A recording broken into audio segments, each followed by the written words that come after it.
每朝開市為你捕捉瞬間嘅變化，緊握買賣輪證嘅理想時機。輪證匯萃，充分發揮先行優勢。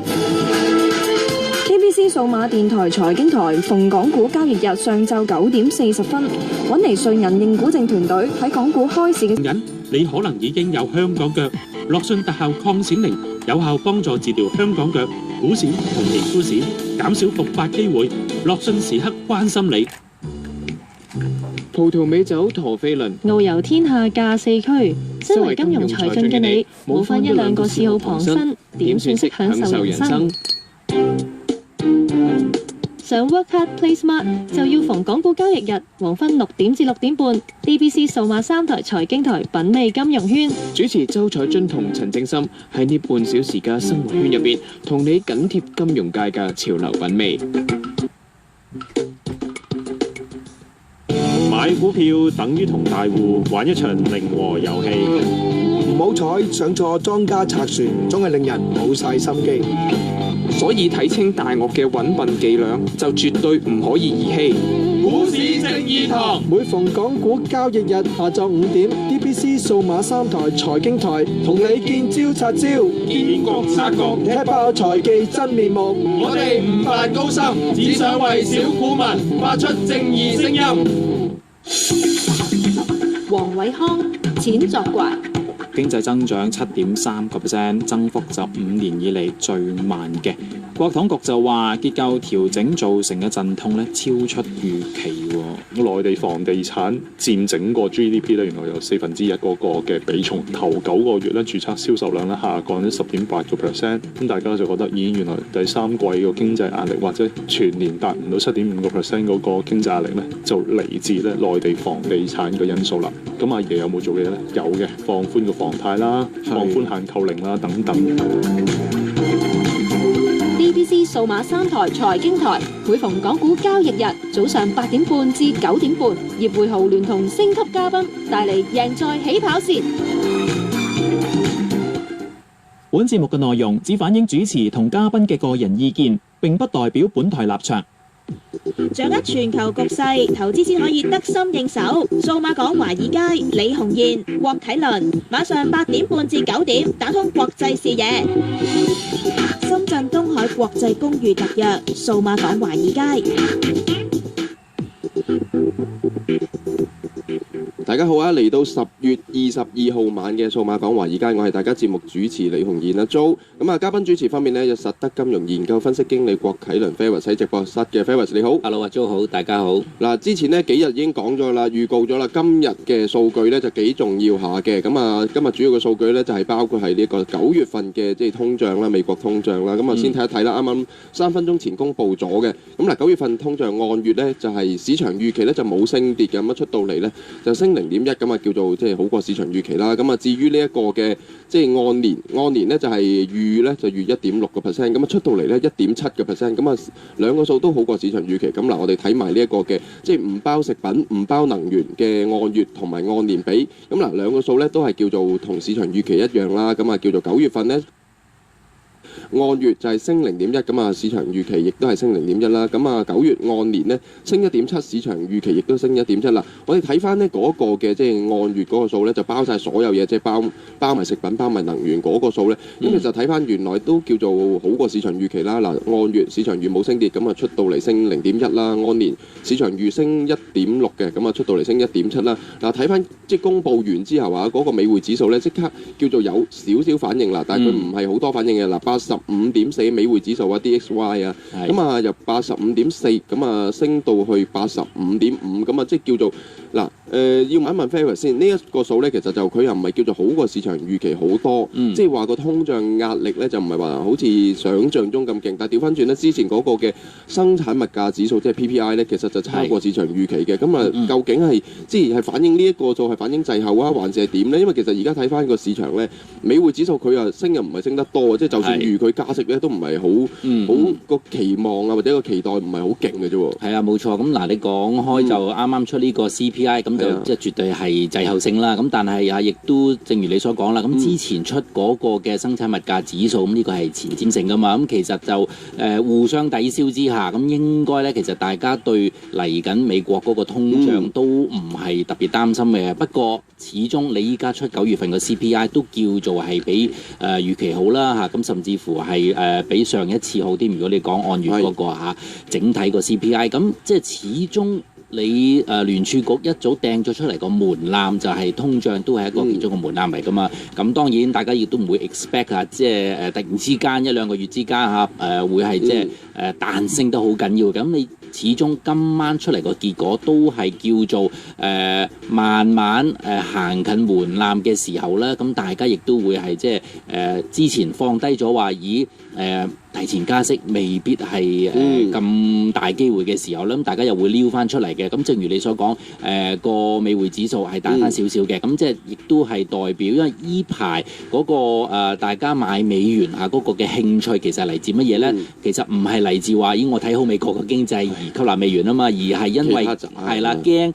提早加息，咁提早加息對美國甚至乎環球經濟影響有幾大呢？咁大家都未知數嘅時候，就先吸納美元作為一個叫做迴避加息風險嘅動作。咁所以依家個美匯指數叫做一個上升嘅時候呢，都係反映緊大家都仲係對聯儲局提前加息嗰個機會仍然唔係話100% 抹殺咗放埋一邊嘅。即係可能都仲有機會即係真係加啦。嗱，睇翻即係除咗嗰個美匯指數叫輕微即係有輕微升咗少少之後啦，嗱由呢個即係85.4去到呢個85.5咧，其實真係好少嘅啫。咁嗱，另外即係有少少反應嘅咧，就包括美國嘅10年期債券孳息啦，咁亦都由2.19叫輕微升到去2.22。咁但係問題咧，即係升完之後咧，大家又即刻睇翻，好似個市場個信心即係好似學阿 Ferris 話齋啦，呢個真係有機會係一個滯後嘅數據嘅，因為佢即係前瞻數據 PPI 已經話俾大家聽嗰個嘅通脹壓力係甚至乎有舒緩嘅跡象嘅。而家雖然係9月份嗰個嘅即係 CPI 啦，係叫做好過市場預期有1.7，但係問題咧都係少過呢一個嘅聯儲局擬定嗰個嘅2.5嗰個 percent 嗰個嘅數，係啦嗰個門檻啦。但係嗱另一樣嘢就好似阿 Ferris 話齋啦，就話而家買唔買美元咧，即係除咗睇佢加唔加息之外，亦都要睇下佢嗰個嘅即係其他國家嘅情況。即係如果你其他國家即係好似歐洲夠渣嘅話咧，咁你冇辦法啦，美元都係要升嘅。咁嗱，而家講翻咧，即係其實以市場上咧就即係不斷咁憧憬緊歐洲央行係出招，或者係即係會出招，但係問題始終都唔知道佢幾時先至肯出招啦。咁但係問題而家有傳過即係係會甚至乎買埋啲企業債。咁你自己又點睇咧？會唔會即係歐洲央行走去直接買企業債，其實對一個係好赤裸裸嘅干預嚟嘅喎？呢個就絕對係啦嚇，你講緊已經唔係話買希臘唔係買國債啦，唔係買國債㗎啦，已經係講到要買歐洲企業嘅佢哋自己本身發嘅公司債。咁當然佢都話就算係嘅，咁都係一啲有資產抵押等等叫做優質啲嘅債券啦。咁不過即係可以係俾到一個信息，就係話今次如果當然啦，佢其實係未100% 講。基本上都做冇一個具體嘅討論出嚟啦，時間表又冇嘅。咁但係呢一個我哋又唔可以用係最後一步棋嚟嘅咁即係都係其中一個好大嘅一個突破啦，叫做為咗去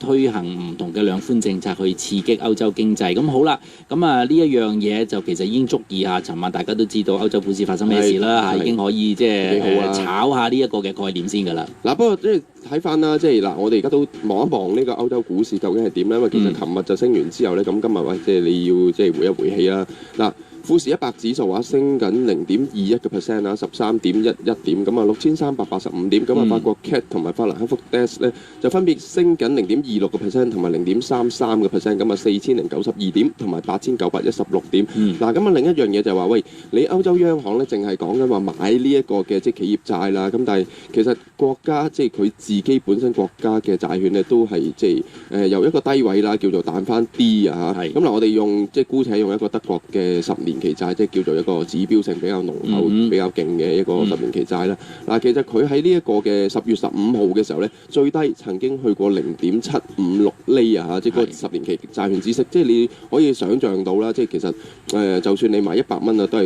1蚊都唔夠俾你嘅嚇。咁但係問題咧，而家呢幾日翻嚟咧就彈翻啲，叫做去翻呢個0.87啦。但係嗱，你要諗，即係都要問一問阿 Fair，就係話，就算佢好似由0.75咁啊，彈即係0.73啊嗰啲位啦，即係756嗰啲位彈翻去0.86都好啦，即係其實就幅度好細。咁第一、第二就係話，喂，會唔會話歐洲央行刺激買嗰扎嘅企業債券嘅同時咧，其實呢啲咁樣嘅成個市場個氣氛係會好翻，即係好轉翻啦。咁從而令到喂真係有啲錢嚇，即係攆翻入個歐洲市場，因為其實而家成個歐洲係諗唔到一個解決嘅辦法喎，似乎係冇錯啦。因為其實之前其實我哋成日話美國啊嗰3.5輪嘅 QE 就係話滴漏效應漏唔到落去最低層嗰度嘛。嗱，其實基本上依家 ECB 之前所行嘅一啲措施都係有同樣問題嘅。好啦，咁當今次真係佢係買一啲嘅公司債嘅時候，咁呢啲嘅錢係咪真係可以落到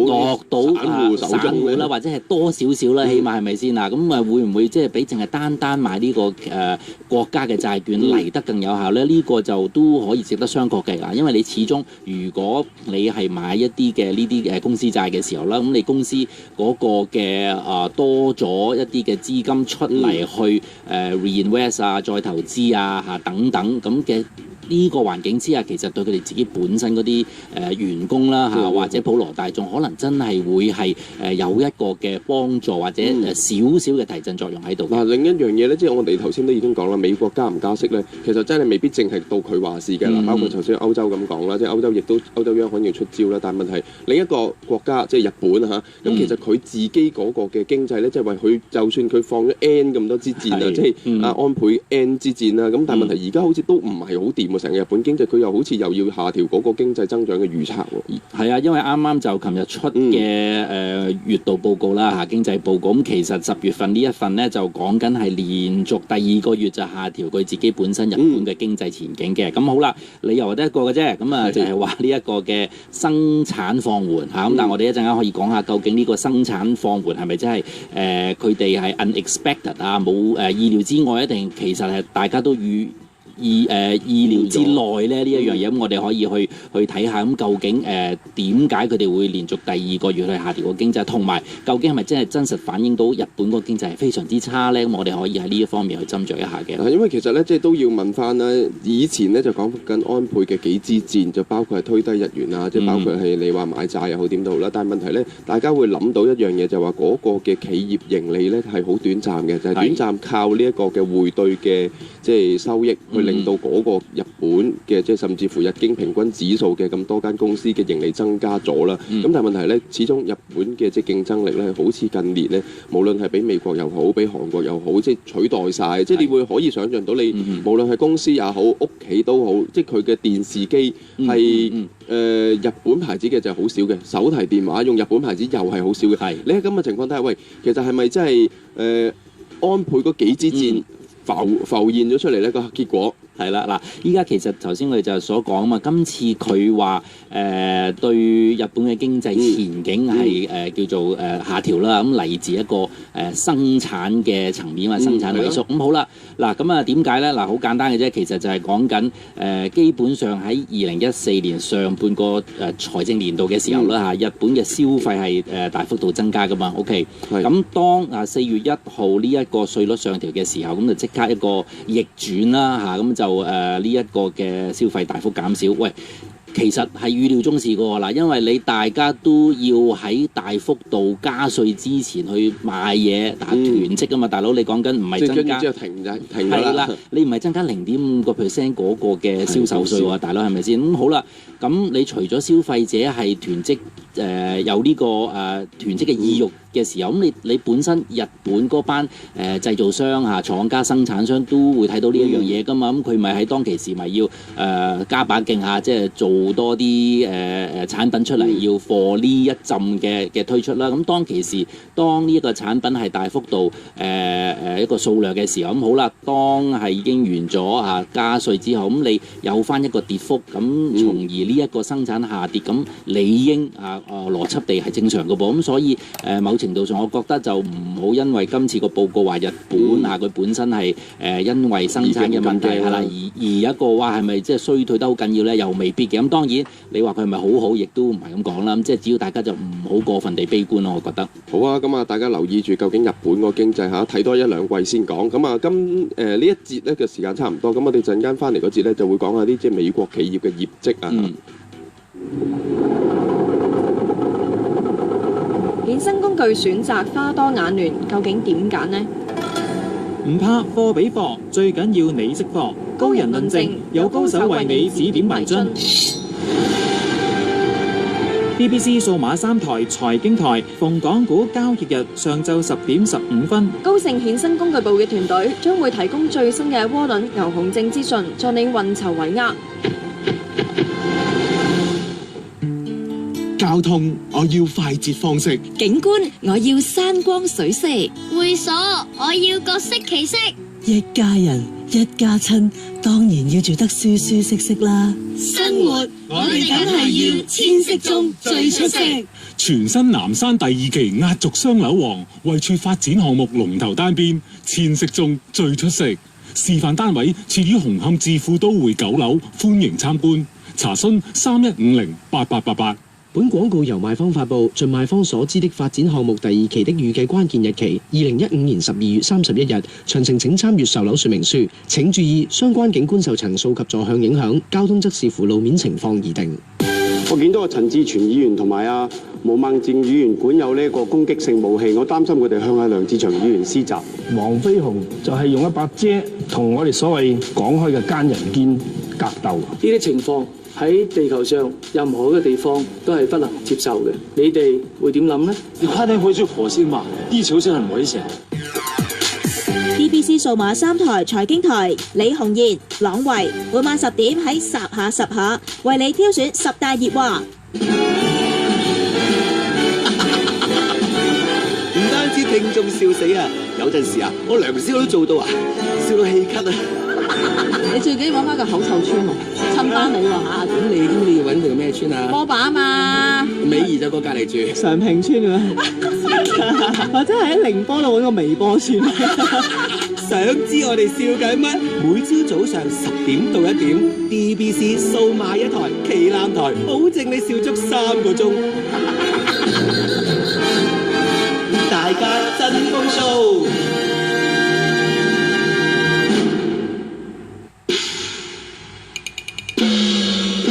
戲曲文化源遠流傳，真正戲曲藝術又有幾多人識得欣賞呢？資深傳媒人徐姐徐蓉蓉將會同大家分享名伶軼事，訪問曲藝界台前幕後，同介紹劇界新知。記得逢星期1至5中午12點 ，DBC 數碼7台戲曲台，戲與蓉蓉。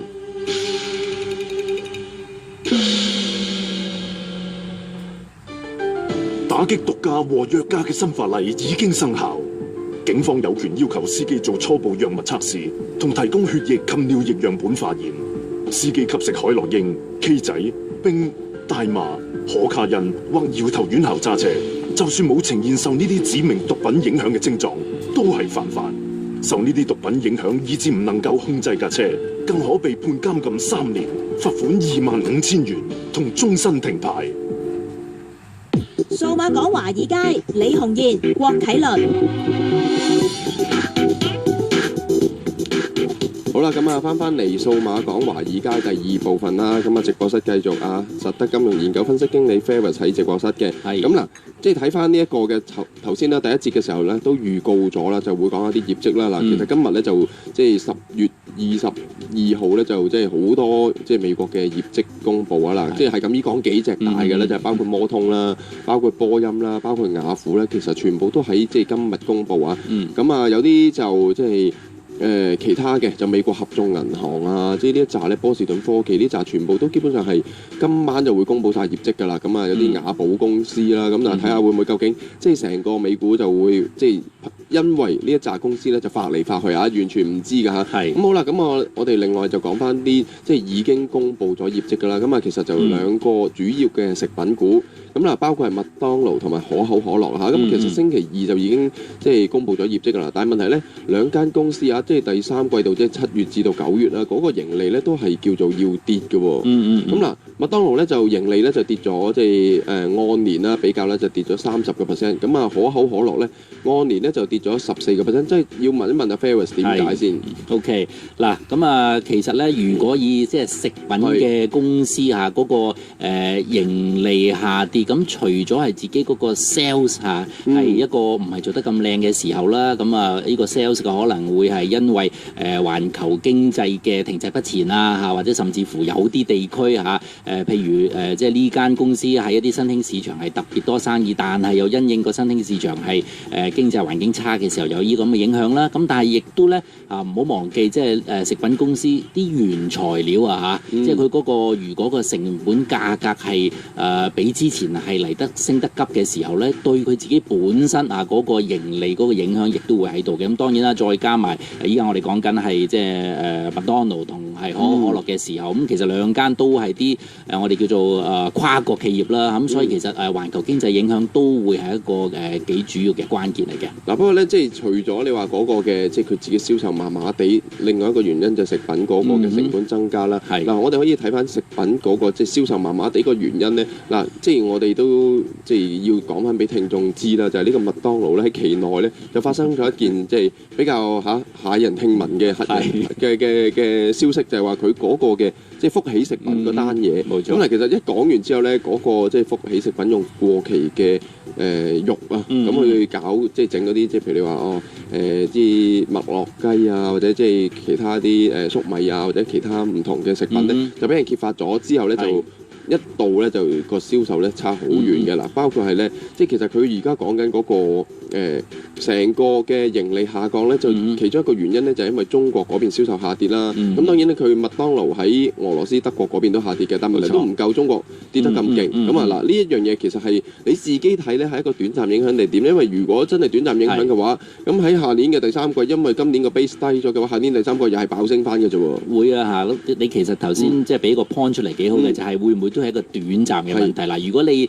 純以呢一個福喜嘅事件啦，咁絕對都係一個偏向短暫嘅一個影響嚟㗎啦。大家都已經差唔多都抹晒啦嚇，即係香港嘅麥當勞冇理係啦，已經開始賣翻之前冇賣嘅嘢啦。咁同埋頭先你所講一個要點都好緊要嘅，因為如果淨係你話睇翻，因為福喜事件喺中國同埋日本嗰個銷售咧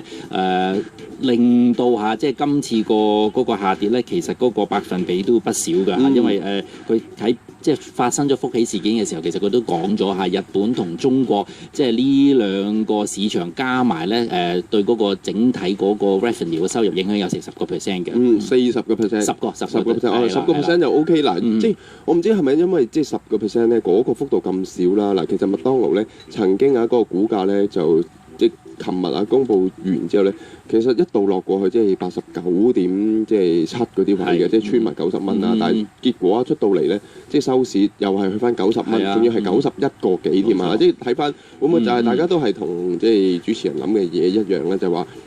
好短暫，咁啊亦都反而係一個好好嘅買入時機咧。咁嗱，另一樣嘢就話可口可樂嗰邊嗱，可口可樂嗰邊又跌咗14%。咁呢度咧，因為其實佢已經係就係做好多唔同嘅併購，亦都係話好即係做好多唔同嘅即係產品啊，即係唔可以話淨係話可口可樂嘅，即係可樂啦，仲有好多健康飲品。但係問題睇個款咧，都仲係要跌喎。咁除咗即係成本之外，有冇其他原因或者點樣咧？嗱，因為咧就最主要其實依家大家呢個環境係一個健康為大前提嘅時候啦嚇，大家都不嬲都係即係唱呢個可口可樂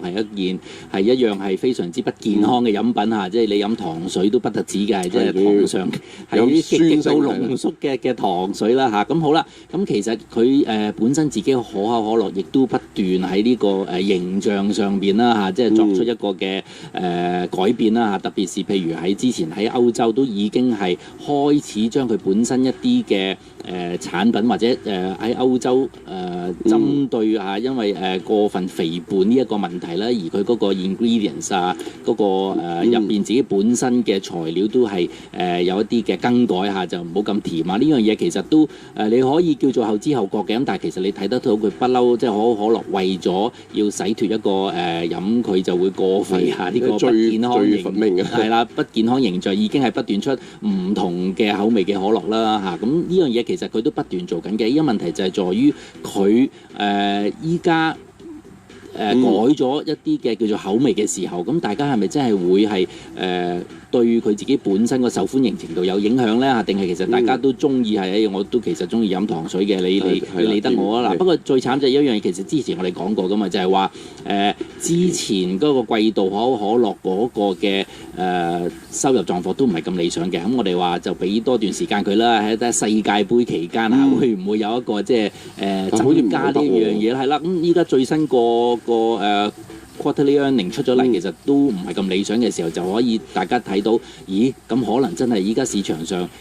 消費者嚇啲飲品嘅消費者係多咗好多唔同嘅選擇咯。嗱，大家即係頭先咧，點解攞兩隻食品股出嚟講咧？嗱，好似麥當勞咁，嗱，雖然佢都係叫做唔健康，咁可口可樂亦都係唔健康，咁但係問題咧，麥當勞即係嗰個嘅多元化嗰個策略咧，就比可口可樂就快好多啦。咁嗱，另一樣嘢就話睇翻可口可樂咧，公佈完業績之後啊，其實佢個股價咧曾經最多跌即係7%嘅，咁啊收市都係跌緊6.03%啦，或者2.61美元啦，報40.68美元。嗱，咁呢一個情況咧就都要問阿 Ferris 就係話，喂，有啲股票咧就叫做行緊一個大 trend，咁譬如你話環保啊，甚至乎即係嗰啲太陽能嗰一紮啦，即係嗰啲咁樣嘅 trend 咧就係話一定係會向好噶啦。但係問題有啲股票好似而家我就唔知道會唔會係可口可樂或者麥當勞呢啲咧叫做行緊另一個 trend 咧，就係話佢係一個冇咁健康嘅食品。咁你喺健康嘅世代嘅時候咧，你走去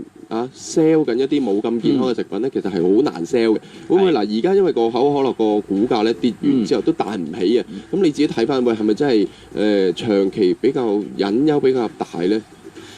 我自己本身睇可口可樂面對嗰個隱憂係有，不過咧就唔會好大啦。如果你話就咁佢係咪行緊一個即係開始係步向一個節節下跌嘅市況咧？我又唔係咁睇，因為咧我就反而會覺得係一個整固期，係啦，一個趁低吸納啦。嗱，點解咧？因為唔好忘記我哋即係都講健康啦嚇，但係可口可樂其實佢都不斷喺全球唔同嘅國家都買入一啲我哋叫功能飲品嘅啲企業啦嚇，咁啊從而係將成個自己本身嗰個兵器庫加強噶嘛。咁唔好忘記呢個功能飲品喺依家現今個飲品市場上嗰個百分比其實係越嚟越大嘅。嗱，即係大家反而即係可以留意下 Ferris 講嗰啲功能飲品或者即係健康少少嘅飲品嗱，即係會唔會以後咧即係 diversify 咗嗰個即係分散咗可口可樂嘅產品嗰個嘅portfolio 啦，即係個產品嘅即係成個組合啦。咁嗱，而家睇翻嗰個可口可樂嘅股價咧，其實都仲喺叫做喺個長期嘅上升軌，會唔會而家真係可以買入咧？冇錯啦，係啦，基本上你就嗱，依家個市況其實整體嚟講咧，都係會係波動㗎啦。咁你其實一定係要分起碼2至3部分嘅資金入去嘅。咁正如我所講啦，可能我自己本身都係幾睇好嘅，因為我即係一來係中意飲可樂啦嚇，咁呢個都係一個嘅情意結啦。咁但係佢始終作為一間商業機構嚇，一間賺錢嘅公司，佢真係不斷喺功能飲品市場去做好多嘢。去叉隻腳落去嘅時候咧，希望佢有朝一日係可以即係達到佢自己嗰個的喺度咯。好啊，嗱，咁啊，今日咧節目時間差唔多嚇，咁臨尾 update 下大家呢個道指嘅期貨啊，跌緊5點嘅啫，咁啊16,542點，咁啊至於恒指夜期啊，咁啊升緊12點23,365點，咁啊低水39點，成交1,345張。好，今日節目時間差唔多，咁啊聽日咧就再同阿 Ferris 傾偈，睇下知有冇啲其他業績講，因為其實今日就真係超過成20-30隻美國嘅企業業績公佈㗎嚇。好，唔該晒。